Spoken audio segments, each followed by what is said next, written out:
Bienvenidos. Welcome to our Hispanic Association on Corporate Responsibilities webinar on the topic of Afro-Latinas in Corporate America, a conversation on race and gender. As the nation's first Afro-Latino CEO of a major national Hispanic organization, this topic is very dear to me. We know that what has happened in our country has really illuminated the topic on race in our community. And on this Black History Month, we felt that, as I said, it was important to have a topic that does not get discussed enough. The intersectionality of being a woman, Black and Latina in corporate America. So we look forward to a very thought-provoking conversation with our esteemed panelists. Let me just first thank our two sponsors who support our webinar and support ASED, UPS and Bank of America. I'd like to first give thanks to UPS. UPS is a company that is strongly committed to diversity and inclusion at all levels of its company. UPS has been a strong partner of ASED and our mission of advancing Hispanic inclusion in corporate America. And for many years, we have been partners on moving the needle, whether it's Latinos on boards, the C-suite, and the pipeline development of Latinos to rise up throughout corporate America. And it's a company where diversity and inclusion are ingrained in the company's DNA. We're so thankful for UPS for your support of ASED and your commitment to Hispanic inclusion in corporate America and diversity and inclusion throughout corporate America. So a big thank you to UPS. Our second sponsor is Bank of America. Bank of America is a company that is strongly committed to diversity and inclusion. In fact, Bank of America is our ASED Latina champion sponsor for all things Latina that we will be doing throughout the year. Please see this video presented by our sponsor, Bank of America.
Great.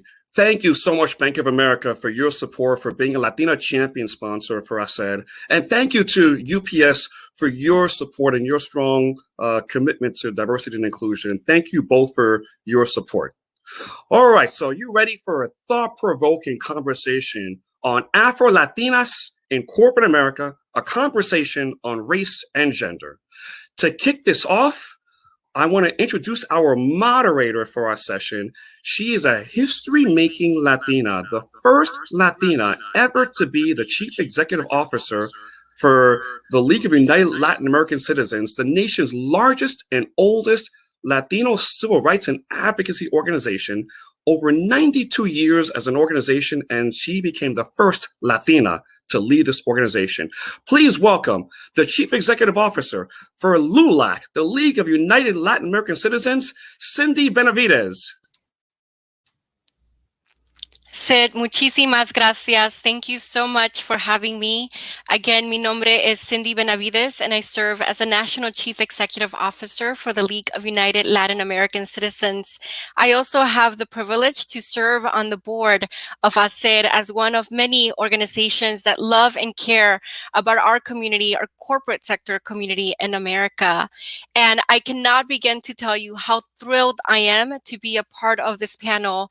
Although I am personally not Afro-Latina, since I was very young, I really worked at the intersection of communities of color, Latinos, and our African American community. I had the privilege to go to a historical Black college, and within my own family, had to fight colorism and racism, as my children are both Latinos and African American. And so when Sid approached me, I have to tell you that my first thought was, I can't do this. I think the moderator should be someone of Afro-Latino descent, and then had an internal discussion in terms of allyship and being present and supporting our communities. And so with that, it is a panel full of mujeres poderosas who are living every single day, creating impact across America and even globally. And so with that, I know that we're thrilled to be having this discussion. My role will be to facilitate the questions, and really who we want to hear from is our panelists. And so, as we set the context, I want us to think about the fact that many of our stories cannot be checked into a box, and we are all so very multidimensional and multifaceted. And if we learned anything from the elections in 2020, is that our community is mighty and that our community is diverse. And in fact, you have to take so many things into account, whether it's age, gender, the state that you live in, how many years you've lived in the US, whether you're a new American or you're sixth generation American, if you speak English, if you speak Spanish, what country were your ancestors from, or are you from, as well as the issue of race. And so for us, this conversation really is at the intersection of our identities and who we are as a community, 60 million strong in America and growing. In just 3 decades, Latinos will be 130 million. And that simply means that 1 in 3 Americans will be of Latino ancestry. And when we look at the history of our Afro-Latino community, we know that in Latin America's colonial period, 15 times as many African slaves were taken to Spanish and Portuguese colonies than in the US. And today, we have 130 million people of African descent who live in Latin America, or 1/4 of the total population. We also know that as we look at the US, 1/4 of all Latinos in the United States, en los Estados Unidos, self-identify as Afro-Latino, Afro-Caribbean, or of African descent with roots in Latin America. And so with that, know that this panel is going to be one that is exciting, one that really has a direct talk and direct conversation of what is on the minds of our panelists. And so with that, let me introduce our first panelist, and her name is Amali Homer. Amali is currently the Mercer Marketplace 365 Plus retiree segment leader and is responsible for the strategy and development of the solutions within the Mercer U.S. Health business. She also serves as the global co-chair of Mercer's Racial and Ethnic Diversity Business Resource Group, where she has been influential in driving internal and external diversity, equity, and inclusion strategies and initiatives. She's a graduate of Muhlenberg College and is licensed in Property Casualty Life, Accident, and Health. Amali is a board member of Proud to be Latina and American Theater Group and is the host of the newly introduced podcast, Influential Afro-Latinx. Amali, bienvenida. Gracias. Muy orgullosa de estar aquí. I'm very proud to be here. Gracias, Amali. We also have Laura James, and Laura is the Global Director of Community Relations for UPS, with the responsibility of managing the UPS Foundation local grants programs for her respective territory, which encompasses half of the continental US, and implementing UPS strategy to advance the company's commitment to making local communities stronger. She is a 25-year-old UPS veteran. Laura began began her career in New York City as a part-time employee in the Industrial Engineering Department and was later promoted into Industrial Engineering Management upon receiving her degree in Organizational Management. Laura currently sits on the following nonprofits of St. Nick's Alliance. She is the vice chair. Playworks of Greater New York, New Jersey, she serves as the chair. The Tri-State Diversity Council and the New York City Mayor's Workforce Development Board. With that, Laura, bienvenida. Thank you. Thank you so much. I'm very excited to have this conversation today. Gracias, Laura. Now it is my honor to also introduce Margaret Miranda. Margaret is a senior recruiter on the talent acquisition team at New York Life Insurance Company. Since joining in September 2018, her recruitment responsibilities have spanned across multiple lines of businesses, including insurance and agency group, corporate and investments. She also focuses on developing and executing upon recruitment strategies, driving diversity talent initiatives across the organization, and contributing to special teams project. I would also say that she's a member of the core leadership team for the Latinos for Excellence Advancement and Development Lead ERG, and is a member of the 2021 cohort of the Financial Women's Association Pacesetters program. In her spare time, Margaret enjoys traveling, cooking new recipes, exercising, and spending time with family and friends. Margaret, bienvenida. Bienvenida. Good afternoon, everyone, and thank you, Cindy. Very excited to be here. Absolutely. So good to have you. And lastly, we have Marianela Peralta. And Marianela is General Counsel and Corporate Secretary for Aerotech, Inc., a human capital management company and one of the Allegiance Group's 5 operating companies. Allegiance Group is a $15 billion privately held global human capital management and staffing company. It's headquartered in Hanover, Maryland, with locations and operations across the globe. She is also a graduate of Georgetown's University Edmund Ogwash School of Foreign Service and the University of Pittsburgh School of Law.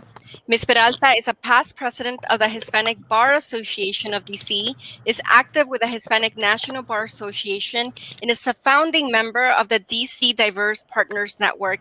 Y con eso, Marianela, bienvenida. Buenas tardes. Happy to be with all of you. Thank you. All right, so we're going to go ahead and kick this off. And the first question that I have for all of you is, one, when did you hear the term Afro-Latina, and what did it mean to you then, and what does it mean to you now? And so why don't we give it to Laura primero, then we'll go to Amali, Margaret, and then we'll conclude it with Maria Elena. Thank you so much. I think that the first time I heard the term was probably in college. I remember hearing it and identifying immediately and understanding that it was referring to who I was. But it wasn't so much of a revelation for me at the time. I consider myself to be incredibly fortunate. My mother is Puerto Rican, and my father is originally from Trinidad. So I have an Afro-Caribbean Latina mix. And from when I was very small, my mother was just very commonplace about the fact that she was Black, I was Black, my sister was Black, my father was Black. And it was very much ingrained to me early on that race is not a place. And so that didn't really have anything to do with the fact that I was Puerto Rican and also Black. So I distinctly remember thinking, oh, okay, yes, that's what I am. But it wasn't for me. I was very fortunate that it wasn't as much of a revelation as, just something to apply to make it easier to tell people what I was without having to tell them exactly, specifically what I was. Great, thank you. Amali, why don't we go next to you, and then we'll head to Margaret and then Marianela. Sure. I have to say that I can't recollect exactly when I first heard the word Afro-Latina, but I would say that it became really relevant and important to me just a few years ago when I started this curly hair journey. And it sounds kind of superficial, but it definitely was a point in time where I started to get a lot of comments about my hair and how I appeared, and they weren't always positive. And when I didn't immediately rush back to straightening my hair, I realized I have to just keep pushing, and I have to use this as, one of the vehicles of, informing people about who I am, where I come from, and just educating individuals, and using my hair as kind of that outlet to do that. I would, see that as a benefit. I think that being Afro-Latina really kind of came so much more to the forefront recently with the racial unrest that ensued post George Floyd, and Ahmaud Arbery and Breonna Taylor. At that point, I definitely felt like, beyond this being sort of, about my hair was really, or my experience, it was really about using my voice to identify with this Afro-Latinidad to help fight and advocate for all the systemic racial inequities that exist in the world today in a greater level. I had done it in the past, but really kind of putting that to the forefront. I would say prior to that, I believe that my identity journey started when I first traveled to this country at the age of 9 without any immediate family with me, including my mom, not a fear in the world, just sort of this excitement about seeing snow, believe it or not. Now I'm surrounded by snow. And really the idea of opportunities that I knew were going to be available to me coming into the States. And so when I first got here, people were always asking me, ¿de dónde eres? And I just, I started with this, first I'm Dominican and Puerto Rican. And then I went to Hispanic, and then I went to Black Dominican in college when my friends actually pointed out to me, you're Black Dominican. And then I went to Latina and now Afro-Latina. And I would say the latter two for me have been interchangeable pretty much for the past 20 years that I've been working in this corporate environment. And it's really the term that I associate with most because it does represent more of the broader movement of inclusivity, which I think is important, especially and more so today. And now even with the label Latinx, which is, applying that gender neutrality, I think, again, it's just so important for us to be unifiers, right, in the conversation, and using those identities, I think, have helped me come to terms with that. Gracias, Amali. Margaret? Yes. So similarly to Laura and to Amalie, I don't exactly remember when I heard the term for the first time, but I do remember it was pretty early on for me as a teenager. And I think right away I adopted the term, being the daughter of Cuban parents and having to experience, colorism, even at such a young age, I really came to embrace the term pretty quickly.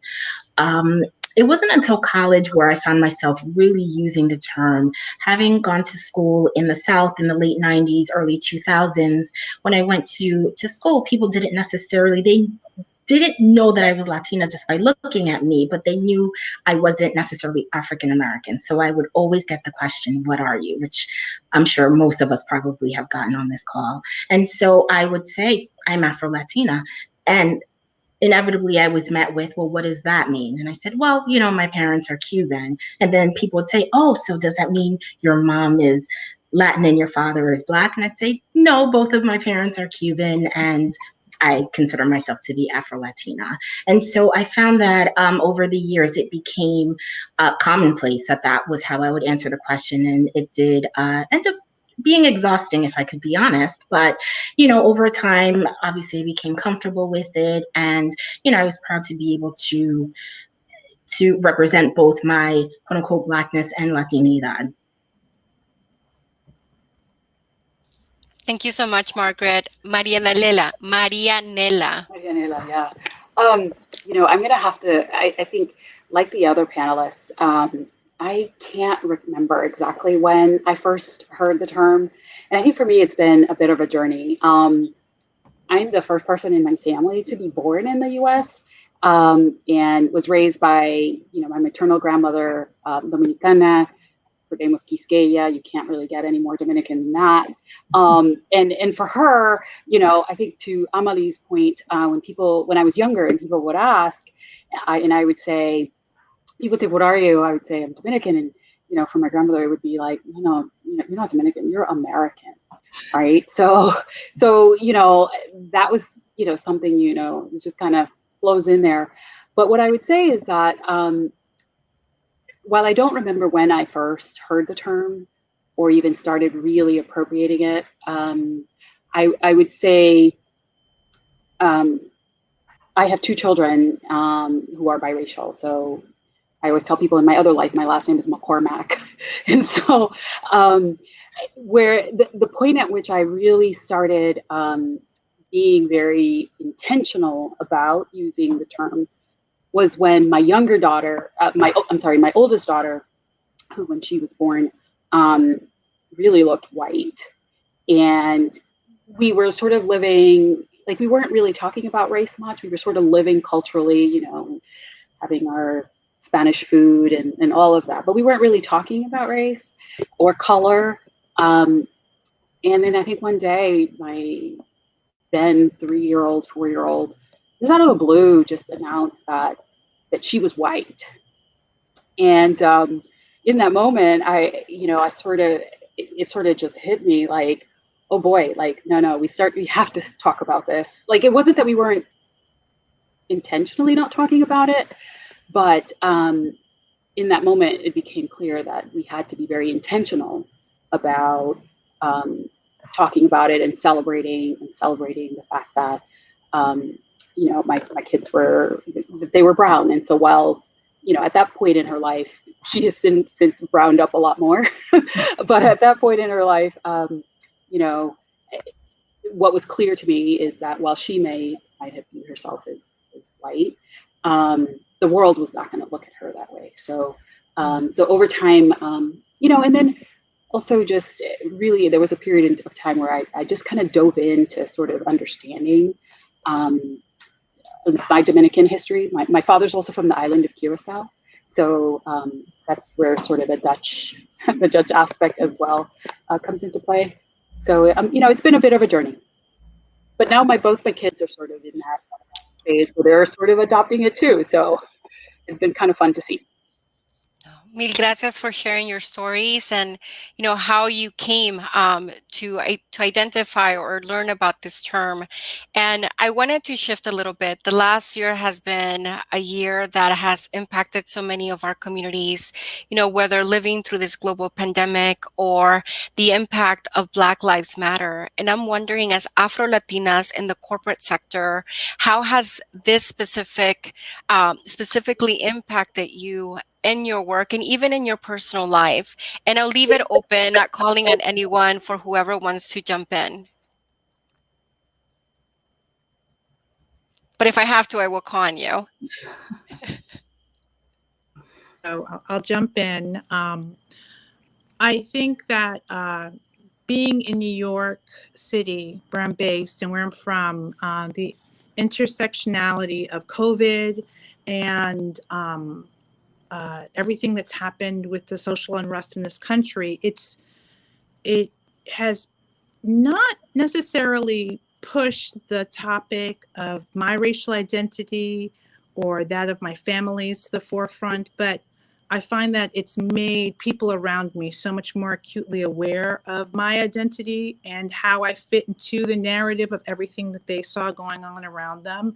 And as experienced, I think, by a lot of Black and brown people this past year, there might have been a lot of people who were looking to you kind of to be a spirit guide, to have a better understanding of what was going on. That was a bit exhausting at times. But in terms of my experience within my corporation, within UPS, it's been incredibly positive. I think that, you know, the organization has gone through just an awakening also.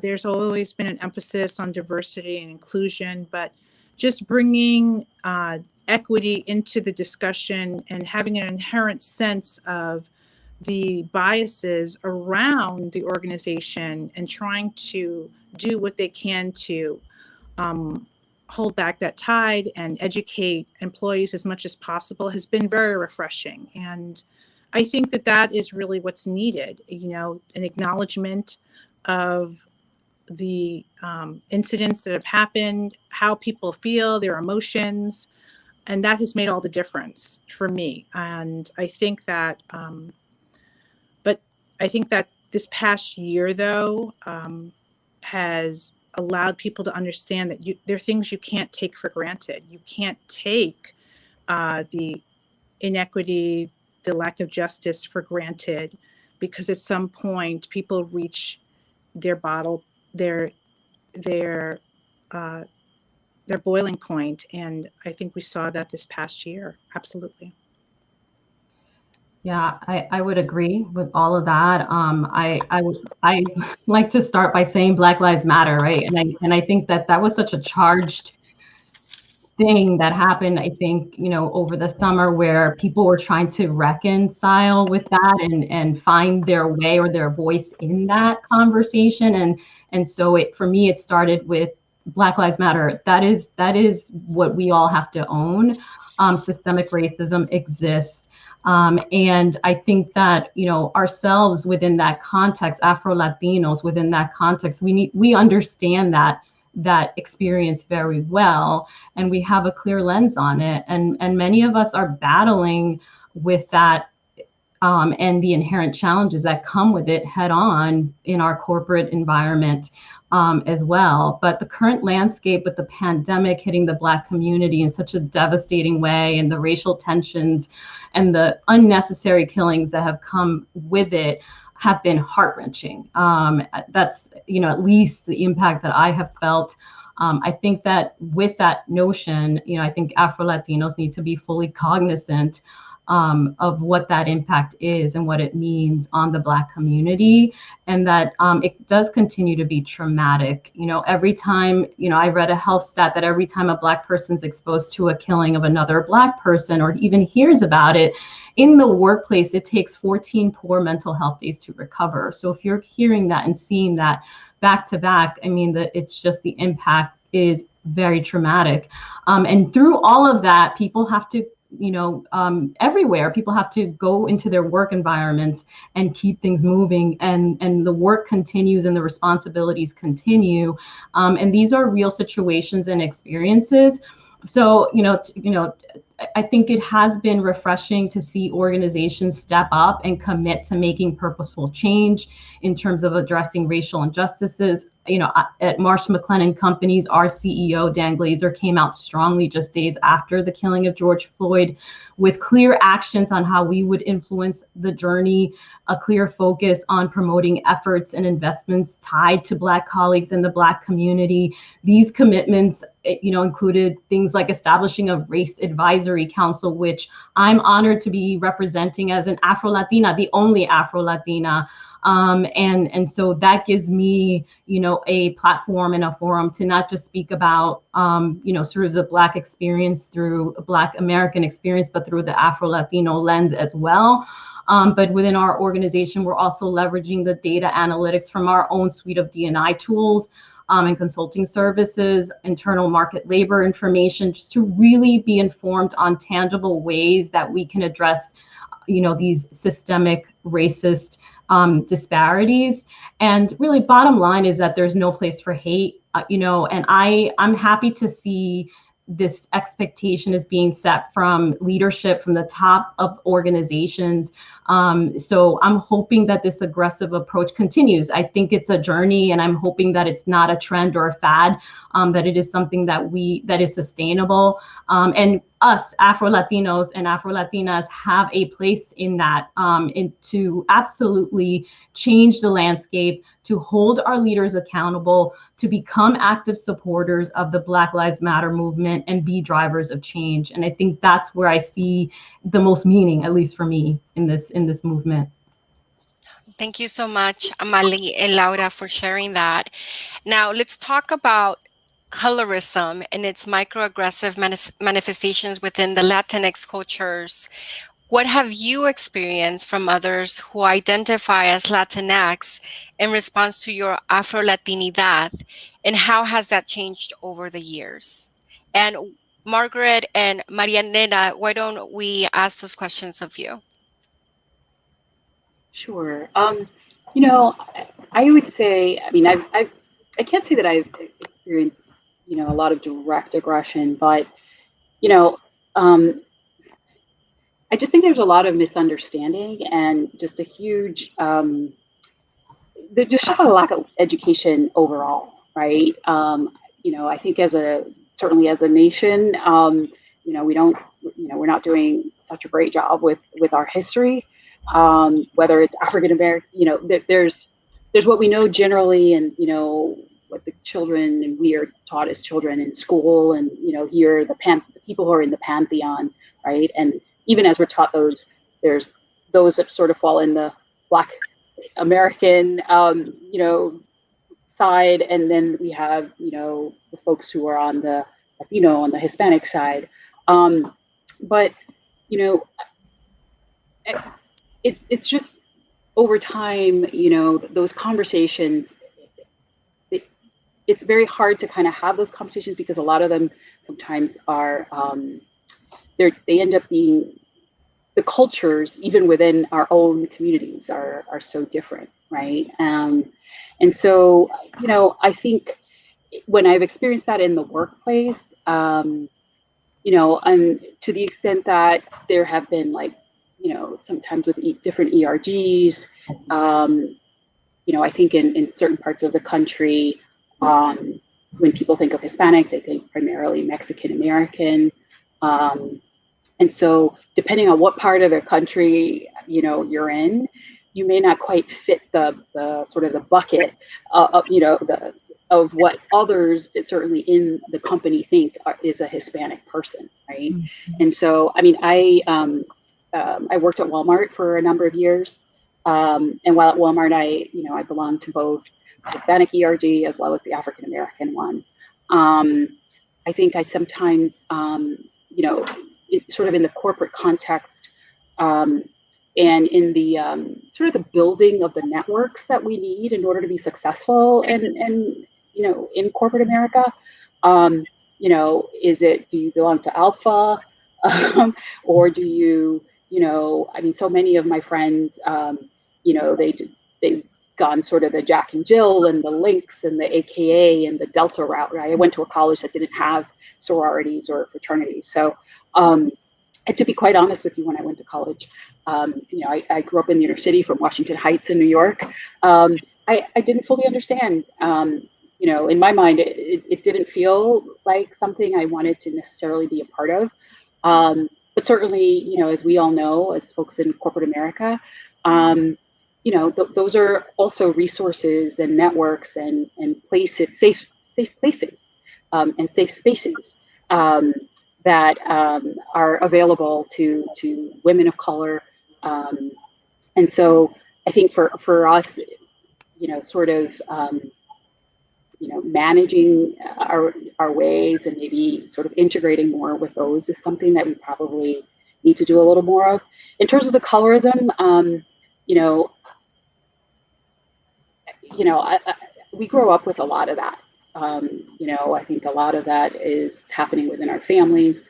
I think, to be honest, and for me, I feel like as time goes on, that will change, simply because, the younger generations they're just more open and more willing to call that kind of behavior out.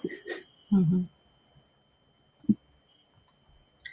Yes, and echoing what you said, Marianela, I think, colorism is something that we all experience across all of our nationalities, and something that I think is really ingrained in our culture, unfortunately.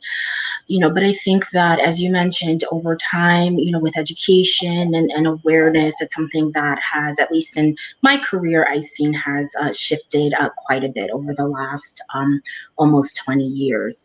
I think for me personally, experiencing colorism in the workplace was something that I did come across, and for me specifically, it was supporting Latin America. I have had several roles where I work directly with clients in Argentina and Brazil and Mexico, and really being able to have that conversation in Spanish, being that I'm American born. I do speak Spanish, but I can't say my Spanish is the same. And so, how would I be able to overcome this challenge and really be able to service my clients? That coupled with the fact that my skin tone might look different than theirs. And so if I could be completely honest, it was a challenge for me. But I think that, as you mentioned, and as I just said, over time, with being able to get over and gain my confidence in my work product, as well as being able to understand and prove myself, that thankfully it's something that has subsided. Can I add one thing? I would say one thing that I would add too is that unfortunately this past year has sort of exposed this in a negative way, but I believe that as Latinas, and we've known this, that there, we live also in this intersection of not just race and color, but class. At least for me, for some reason, I've always understood that there's this, that there is this notion of class that runs through our communities at times. And so, to your point about sort of the Latin America versus the US born Latinos that were Hispanics, or, there's always that, sort of that divide, that sort of a current that sort of runs through those interactions. Thank you so much for that. And I'll post this to all the panelists, but I'm wondering, and I know that we have over 1,000 individuals tuning in, listening to this conversation, but I'm just wondering if at any point during your professional career, you were invited to show up in your intersectional, as an intersectional person in the workplace, or if you were asked to pick a side, and how did you respond? And I'm just thinking of all the young professionals that are out there that may actually be living through this, and would you have changed something in your response? Sometimes we learn something along the way in terms of responding back to what we experience in the workplace. And so I'll open this up to all of you and see if any of you want to share a story and your response. Great. I'm happy to share a quick story. I went to law school in Pittsburgh, Pennsylvania.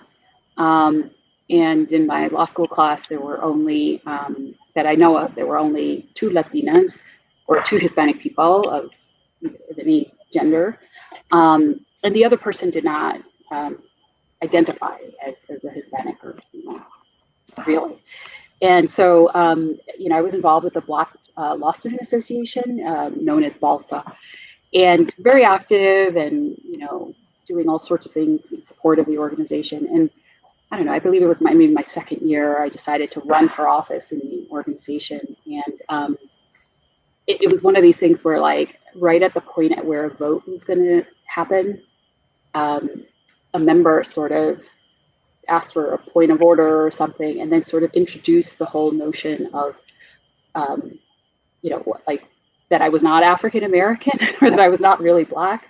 And then that led to a whole debate around, the African diaspora. And I lost the vote, and I was not elected. And, this other person got the role. But I would say that was a very long time ago. And, it sort of stuck in my mind as, an occasion where, when resources are limited and restricted, like, we work together, but often when resources are limited, is where we can find, that we're asked to sort of choose a side. And then beyond that, as I said earlier, I don't choose sides. I just check all the boxes that I can check. Thank you. Is there anyone else that wants to chime in before we shift? Well, with that, I wanted to acknowledge a Pew Research study that was done in 2016, which issued their first nationally represented survey to ask Latin Americans whether they identify as Afro-Latino. And they found that 1 out of 4 Latinos in the US identify as Afro-Latino, Afro-Caribbean, or of African descent with roots in Latin America, which means that 1 in 4 people in the United States could check both the Black and Latino box on the census application form. How do you think that statistic should be understood by corporate America? And I specifically wanted to ask Amali to please jump in, and as well as Marianela. Yeah, so the way that I see it, it's beyond checking a box, at least from my perspective. When I am in the general public, outside of my work environment, regardless of whether I am interacting or encountering, someone who's Latino or not, and they only have seconds to determine where they think I come from, they see and they acknowledge that I'm Black, right? So I'm Black, visibly to folks, that I encounter, and I still deal with situations where, I get chased, in stores and ask questions, randomly just because I'm being sort of watched or get treated differently.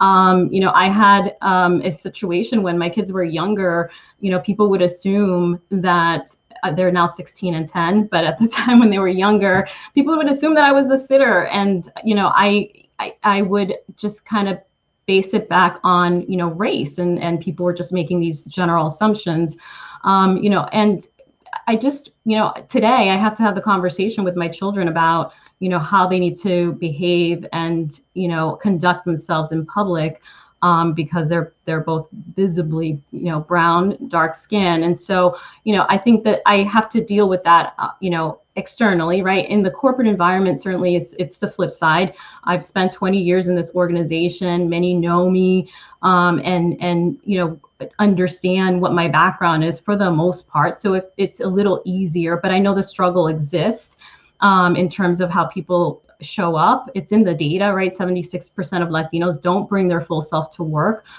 So I'm sure it's doubly impactful for Afro-Latinos as well. So there's an opportunity there. Education has come up, bringing the awareness on the Latino experience, but especially the Afro-Latino experience and history, both within mainstream media as well as in, our real life day-to-day environments.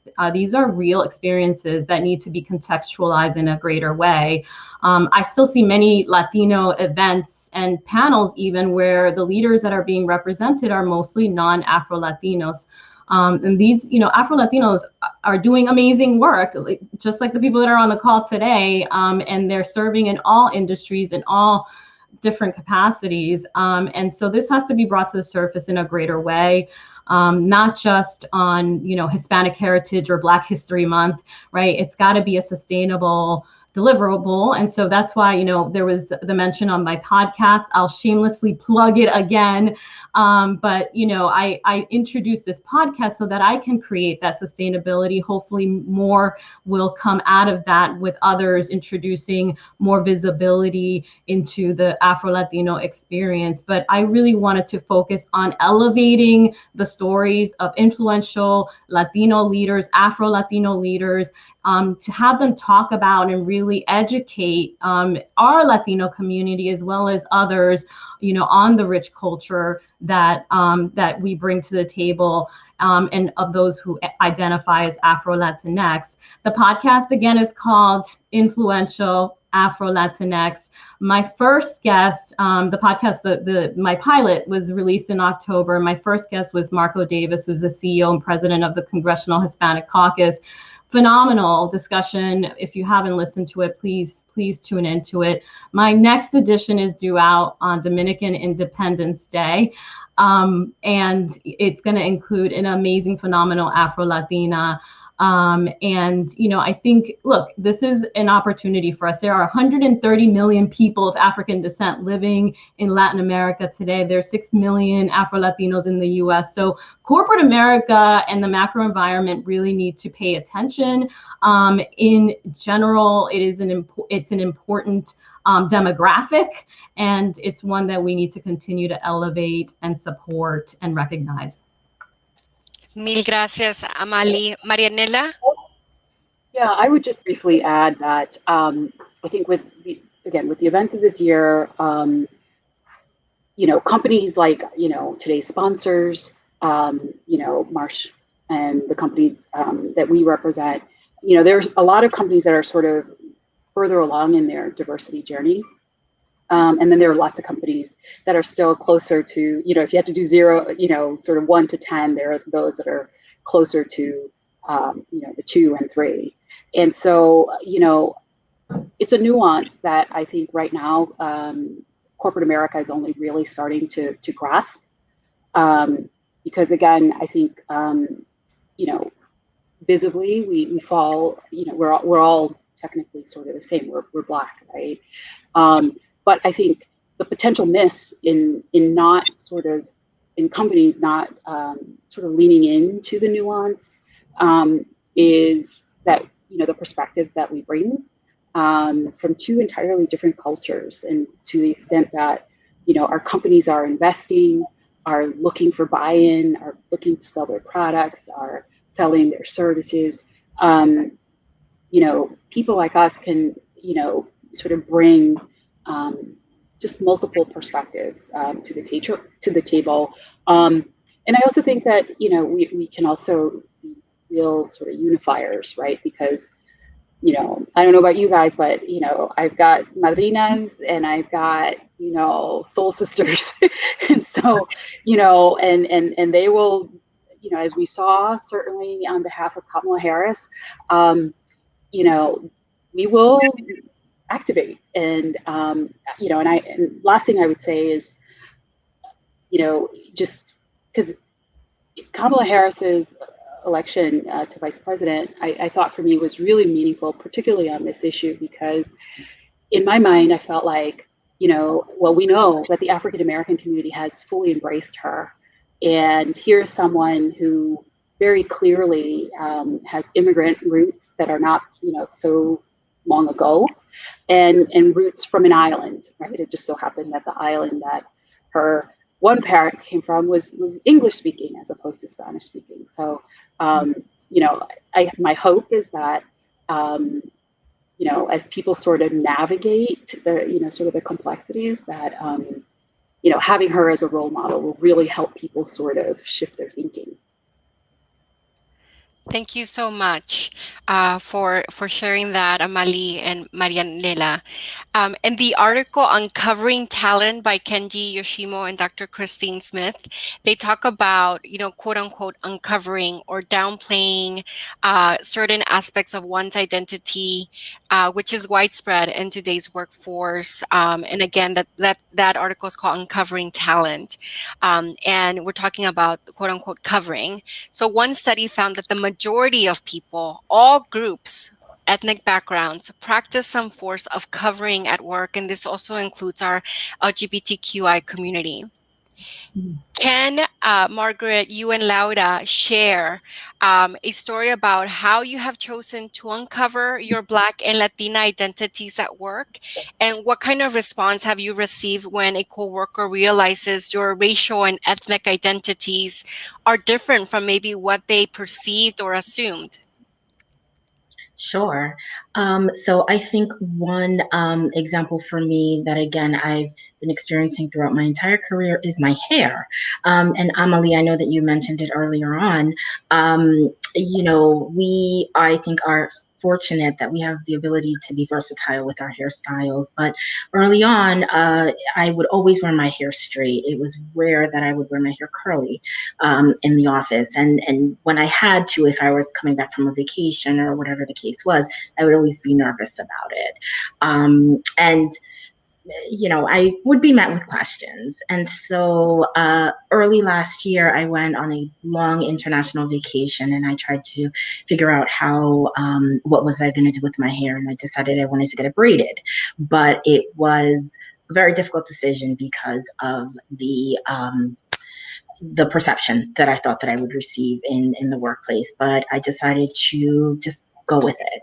And so I did it. And when I came to the office, and I got very long braids, when I came to the office, I was met with nothing but positivity, positive comments, and things of the like. So I think, again, we've come a long way. There have been lots of stories around how we have to wear our hair, but I think that we've finally come to a turning point where it's much more widely accepted, so much so that I've decided to braid my hair again, as many of you can see. Gracias. Gracias, Margaret. Laura? I would say that my experience overall has been super positive.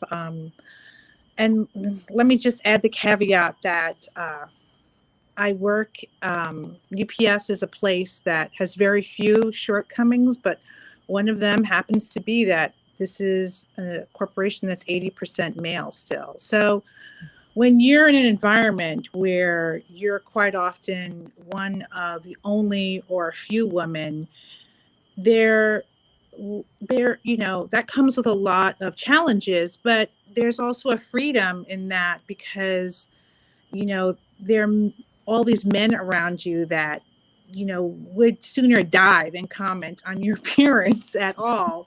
And UPS also has a culture that, while it leans a little bit more in the past, I would say, towards a conservative appearance, just because so much of our workforce was wearing a uniform, it's pretty relaxed. So I feel that I've had the ability to transition from braids to curly hair to blown out hair. So it has never been an issue.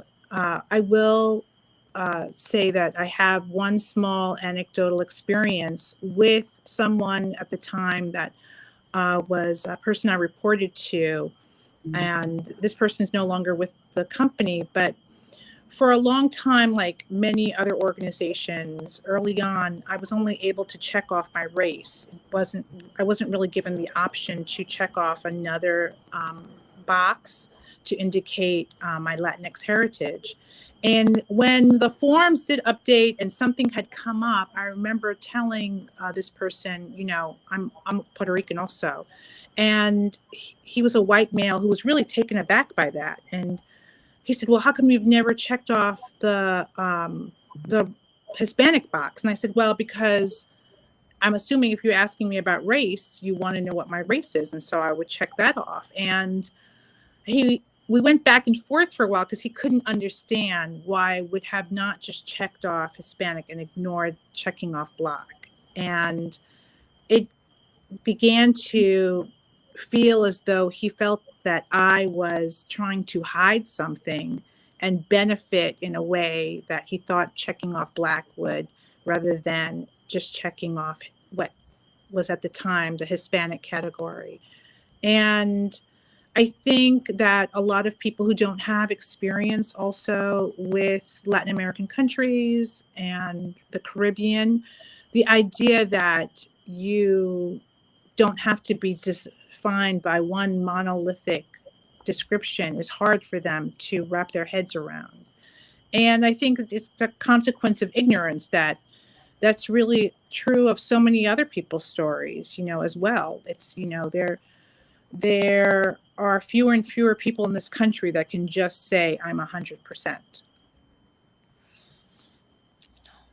Mil gracias, Laura, for sharing that story. We're transitioning to the Q&A portion of today's discussion. So if you have not already please submit your question via the comment sections on Facebook or YouTube. We're going to try to address those questions in the coming moments. I know we already got a couple of questions, and Sylvia, thank you so much for putting them in the chat box.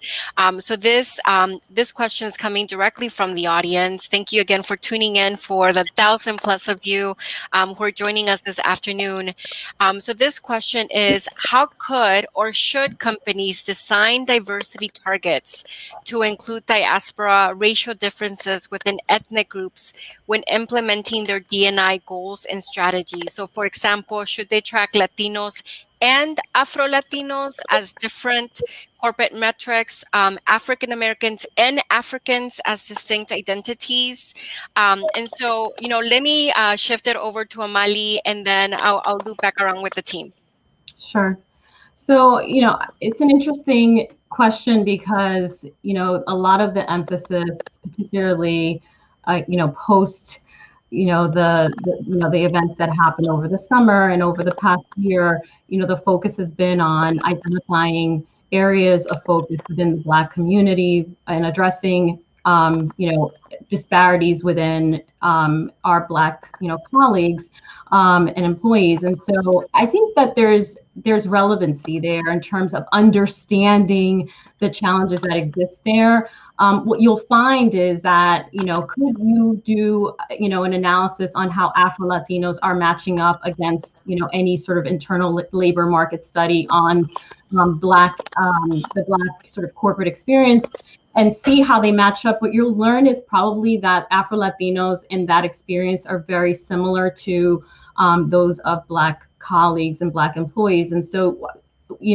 if you address it, in my perspective, if you address some of these challenges and these systemic inequities that exist today within the Black community and for Black employees, you're going to address it for Latinos, particularly Afro-Latinos as well. I do think that, once that's done, or once we've made some progress in that area, that there does need to be a lens on what is the Afro-Latino experience and what are some of the best practices that we can leverage from that demographic.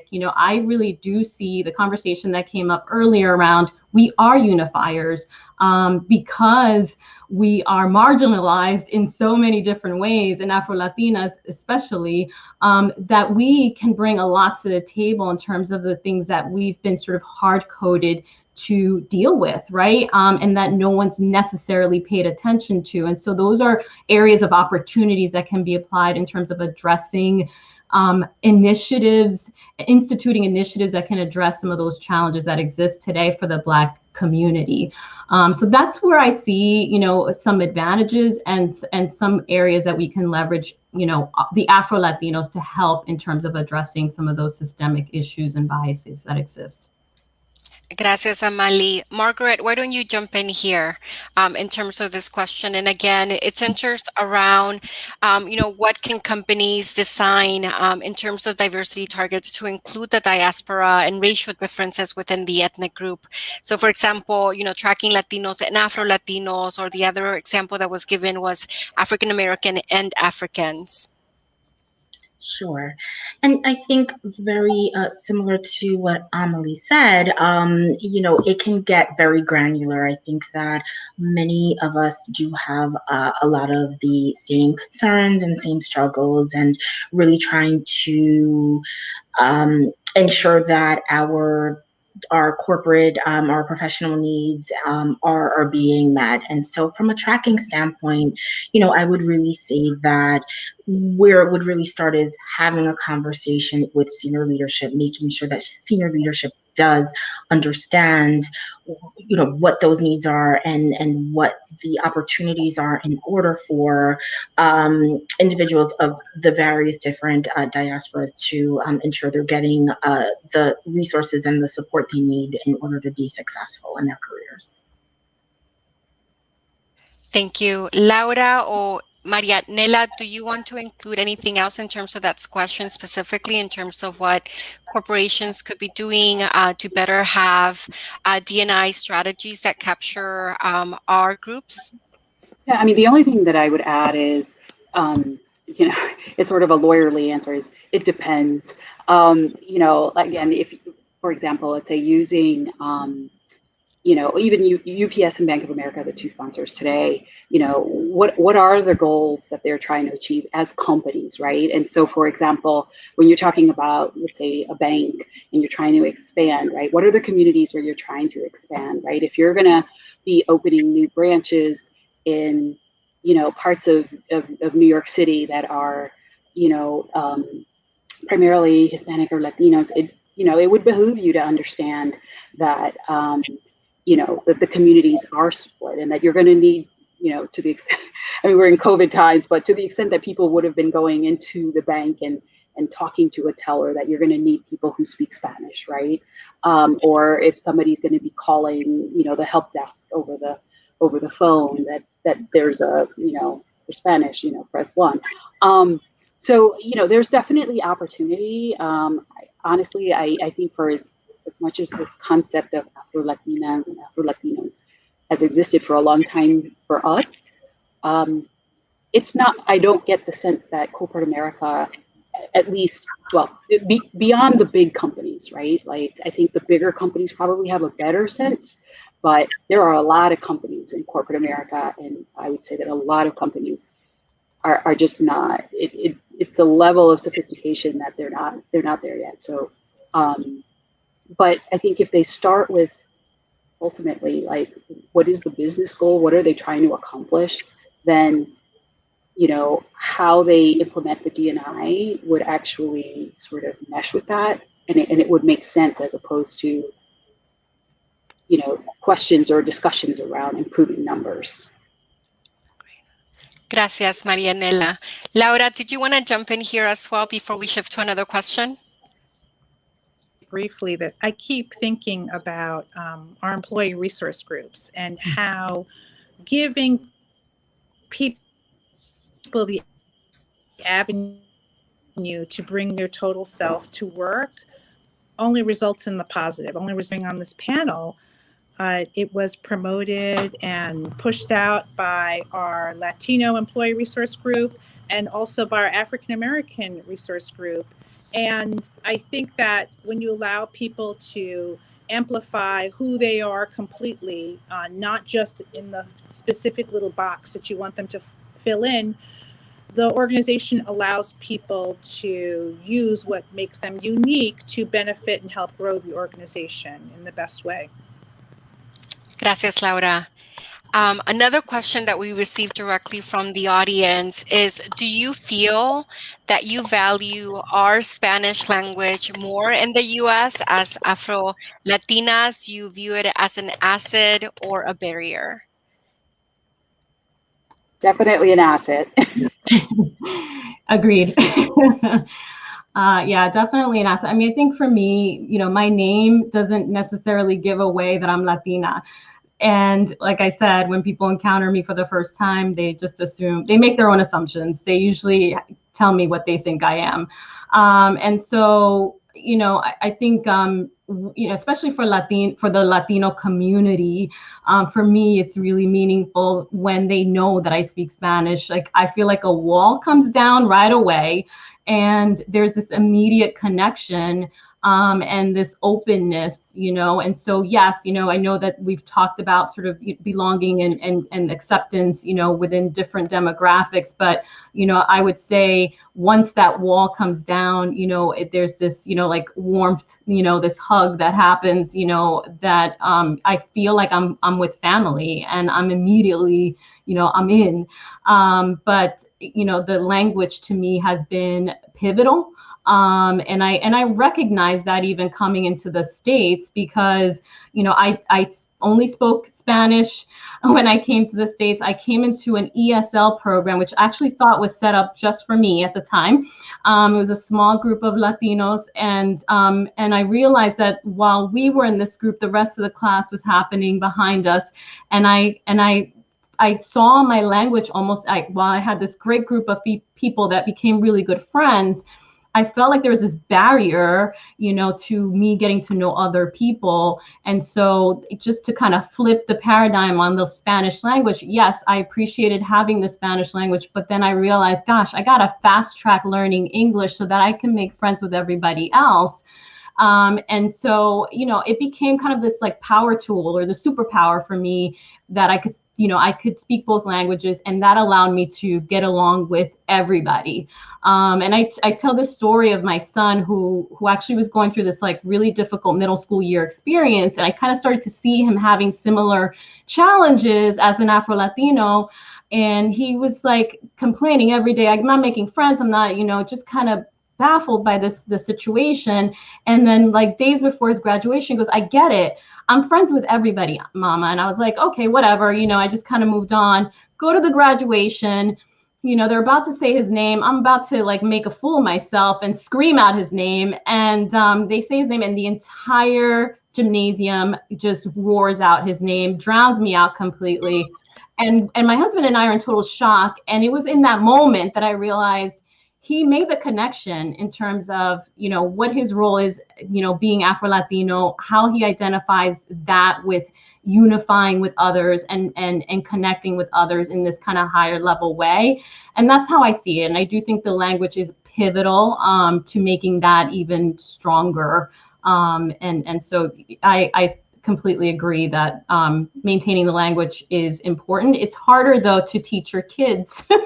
I don't know if anybody else on this panel, is dealing with trying to teach their children to speak Spanish, but I am certainly in that world today. So. Gracias, Amali. And I know that many of you have mentioned your ancestry, but I'm wondering, and you mentioned, Amali, that you came to the United States as an immigrant. And I'm just wondering, Margaret, Laura, y Marianela, if you also came as immigrants, if you are maybe first or second generation, if you would mind sharing and how that experience also shaped you, because we're so multifaceted and so multidimensional. And oftentimes folks also forget these other areas of our lives that impact us in terms of who we are. Sure. So I can start. I was actually born here in the U.S. here in New Jersey, but I am of Cuban descent. And so similar to what Marianela shared, I would always say I'm Cuban, and my parents would say, no, you're American.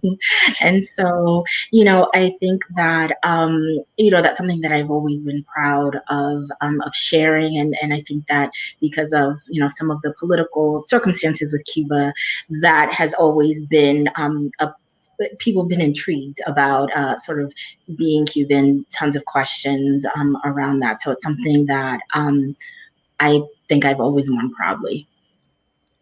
Gracias, Margaret. And Marianela, did you also want to join in? Sure.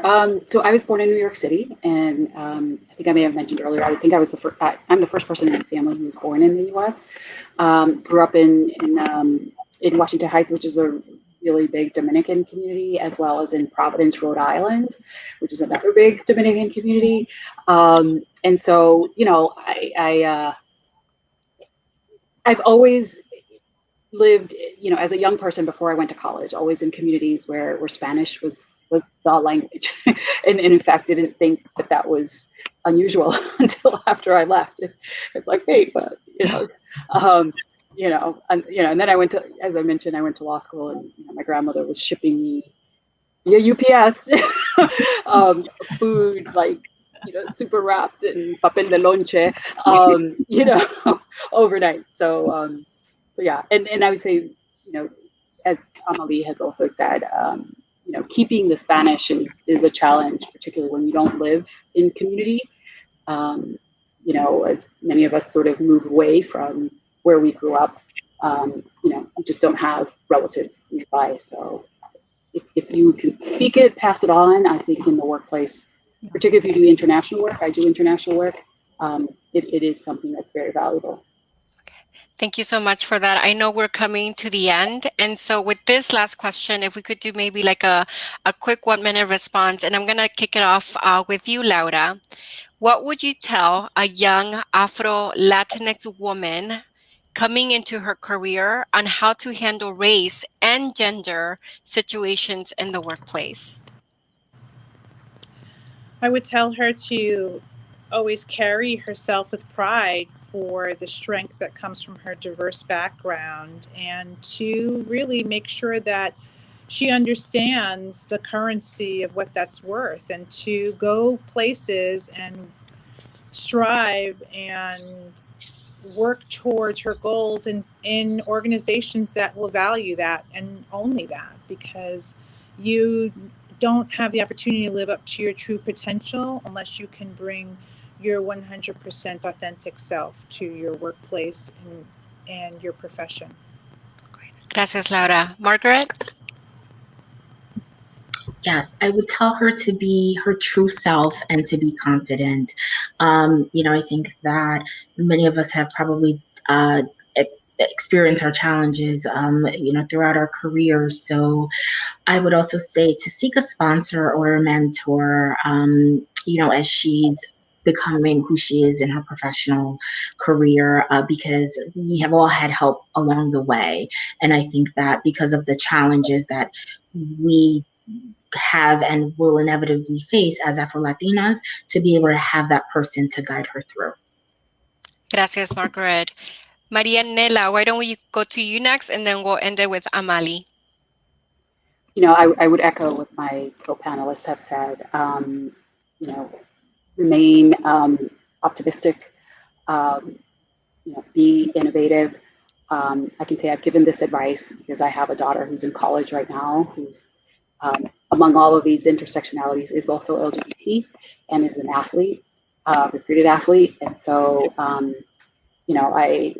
she's really sort of navigating the world in a very different way than certainly even I have. So, she can only be herself. Gracias, Amali. And drop in the podcast again for those folks who are typing and or taking notes. Influential Afro-Latinx. Hopefully you guys can tune in. But yeah, I would say own it. Be unapologetic about it. Own it. Talk about it. Anytime I have an opportunity to tell somebody I'm Afro-Latina or my family's from Dominican Republic, or anytime I have an opportunity to talk and tell my story, to me is powerful. And so I would say do that as first and foremost, and use it to educate others, but also use it to pay it forward. I'm a huge proponent of bringing others along. And so, the mention of sponsors and mentors are huge, but we here on this panel should be serving as sponsors for other Afro-Latinx individuals and Afro-Latinas especially. It is a tough market out there, and there's not too many of us at the higher levels, and so we have a position of strength there. Know that you're a wonderful hybrid. That's the latest term that I saw that really resonated for me. You're a wonderful hybrid. You are, you have a lot of power, and use it, leverage it for good. Mil gracias, Amali. And with that, thank you so much to all of our panelists for being your authentic self, for sharing your stories, for uplifting your journeys, and making sure that we understand our Afro-Latinx experience in the corporate sector. I did want to uplift the importance of representation, and representation matters. And we know that we're living at a time in America where it's important that we are not singularly focused on one community, but that we really make sure, at the negligence of others, but that we really bring into the tent all of our communities as we look towards the future of D&I. I also, want to uplift, because I found it astonishing that in 2016, we had this study by the Pew Hispanic Research Center that more needs to be done in terms of research in our Afro-Latino, Afro-Latina community. and the importance of data and creating that change and making sure we're looking at that long-term impact. And then the importance of our journeys and those narratives that were shared by Amali and Margaret and Marianela and Laura in terms of what it means to be Afro-Latina with all of our multifacetedness and multi-dimensions, and how beautiful we are as a community. And so for that, mil gracias. And again, if you want to follow Amali, the podcast is Influential Afro-Latinx. Make sure that you take a peek at it. Amali, I will be tuning in this weekend.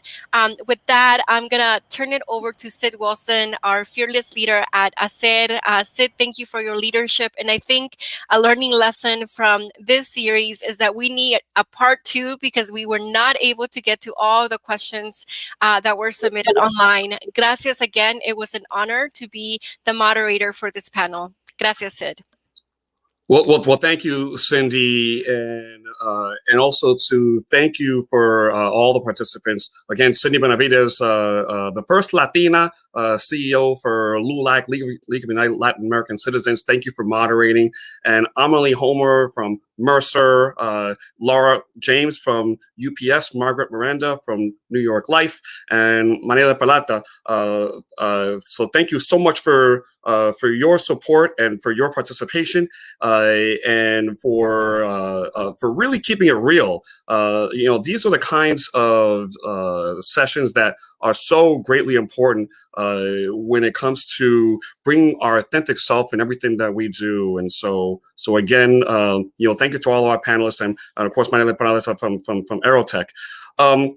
One thing that it's important for us to do before I wrap up is the fact that let's not end this conversation with this webinar.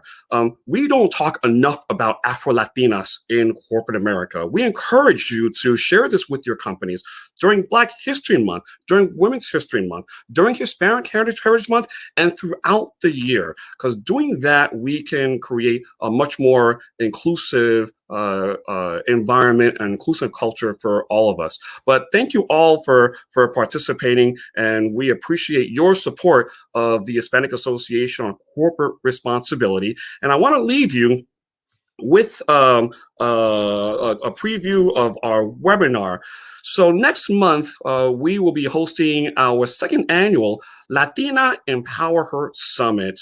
This is a 2-day virtual gathering that we'll be doing to discuss the issues that are important for Latinas within corporate America. So we hope that you join us.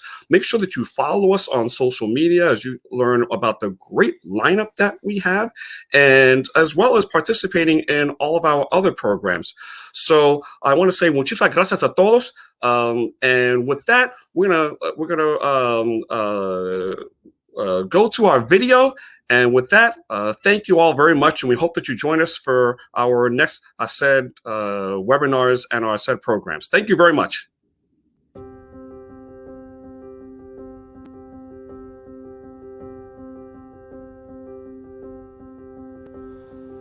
The Hispanic Association on Corporate Responsibility hosted our first inaugural ACED Latina Empower Her Summit in beautiful Westlake Village, California at the Four Seasons. As an organization founded in 1986 whose mission is to advance Hispanic inclusion in corporate America, this was an initiative to empower our Latinas as we fuel the pipeline into the C-suite. We had some great speakers, CEO level speakers, executive level leaders, Fortune 200, Fortune 100, even Fortune 5 caliber speakers.